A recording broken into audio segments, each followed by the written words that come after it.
एबारे उनके हमें मंच उनको मैं बुला लूँगा स्टेज पे, जो हमारे बंगला एंकर हैं। एक तरफ ही, दूसरी तरफ पहला पैसा बेंगली हैप्पी न्यू ईयर। कोথায় আছো চলে এসে दोनों दौड़ के आइए और जोर से हाथ ताली हो जाए आप सबों की तरफ से। Good evening, hello everybody. मैं दोलन हूँ। आज का प्रोग्राम पे आप सभी को हार्दिक स्वागत है। आज का जो प्रोग्राम है जो पेश कर रहा है ईद मिलन म्यूजिकल इवनिंग। और आज का प्रोग्राम जो है एक तरफ ईद का खुशी है और दूसरी तरफ बेंगली हैप्पी न्यू ईयर। मैं दोलन, मेरे ग्रुप की तरफ से आप सभी को मुबारकबाद।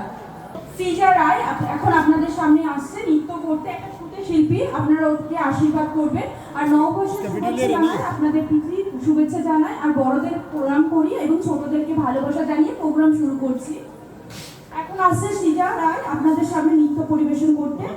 হাততালি দিয়েও আশীর্বাদ করুন ওনাকে আপনারা।